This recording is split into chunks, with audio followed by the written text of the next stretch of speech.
իրենք ամեն ինչ արել են, որպեսզի փորձեն կոտրել երևի բառը օգտագործեմ, կոտրել Մայր Հայաստանի, որպեսզի լրացնեն, լրացնեն, բայց իրանց մոտ չի ստացվում ու հետաքրքիրն ինչ է, Մայր Հայաստանը Անդրանիկ Թևանյանի կալանավորելուց հետո, քանի որ բոլորս էլ հիշում ենք, այդ ընթացքում նաև քարոզ արշավ էր,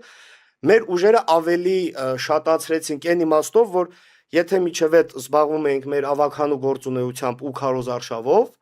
Թևանյանին ձերբակալելուց հետո մենք բոլորս նաև լծվեցինք Թևանյանի պաշտպանության գործին, այսինքն մենք իրանց նաև ցույց տվեցինք, որ դուք ինչքան փորձեք մեր վրա, մեր առաջնորդի վրա գործ սարքեք, մենք ձեզ հակառակ ավելի շատ ենք սկսելու աշխատելը։ Այսինքն իրանք պետք է դա պարզ հասկանան, որ մենք ոչ թե դրանով վախենում ենք կամ դրանից կոտրվում ենք, այլ մեր թիմը ավելի է կուր դառնում եւ ավելի լավ ու ավելի նոր ուժով սկսում ենք պայքարել։